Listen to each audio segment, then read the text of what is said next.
अष्टविनायकातील प्रथम स्थान असलेल्या मोरगाव येथे आजपासून भाद्रपद यात्रेला सुरुवात झाली आहे। या निमित्ताने येणाऱ्या सर्व भाविक आणि भक्तांना 5 दिवस मुख्य गाभाऱ्यामध्ये प्रवेश दिला जातो आणि भाविकांना गणपतीला जलाभिषेक देखील केला जातो।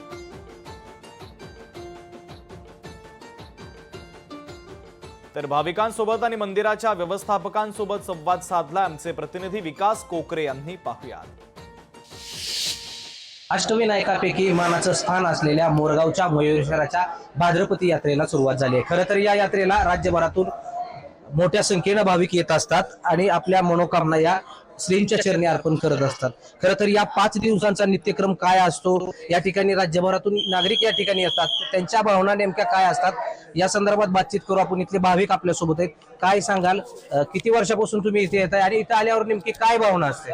मी जवळपास 15 वर्ष झाली भाद्रपद यात्रेला येतो आणि चला जाऊ यात्रेशी महापुण्य आहे, मनी इच्छिले मोऱ्यात येत आहे या उक्तीप्रमाणे मनातील जे काही इच्छा आकांक्षा असतील ते सर्व मयूरेश्वर गणराया पूर्ण करतो। तसेच 4 दिवस द्वार यात्रा असते। 4ही दिशेला या गणरायाचे द्वार आहेत।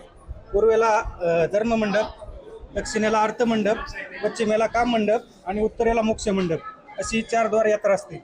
खूप छान वाटतं, गणपतीला डायरेक्ट स्पर्श पाणी घालायला भेटतं, समाधान भेटतं, समाधान वाटतं, जीवाला प्रसन्न वाटतं मनाला। अष्टविनायकातलं मोरगाव हे प्रथम तीर्थक्षेत्र म्हणून ओळखलं जातं। अष्टविनायक यात्रेची सुरुवात आणि शेवट या ठिकाणी होते। सध्या आपण पाहत असाल तर भाद्रपदी यात्रा उत्सव या ठिकाणी सुरू आहे। या निमित्तानं राज्यभरातून देशातून येणारे जे पर्यटक भाविक असतील त्यांना पहाटे 4 पासून दुपारी 12 वाजेपर्यंत श्रींच्या मुख्य गर्भगृहामध्ये प्रवेश दिला जातो। येणारे हे 5 दिवस आणि सुरू असलेले 5 दिवस ही मोठ्या प्रमाणात लाखोच्या संख्येने गणेश भक्त या ठिकाणी येत असतात। भाविक या ठिकाणी मोठ्या संख्येनं उपस्थित असतात आणि म्हणूनच मयूरेश्वराच्या या भाद्रपदी यात्रेला खरं तर विशेष आणि अनन्यसाधारण महत्व मानलं जातं। विकास कोकरे, लोकशाही मराठी, मोरगाव, बारामती। लोकशाही मराठी ऐका, पहा, जागरूक रहा।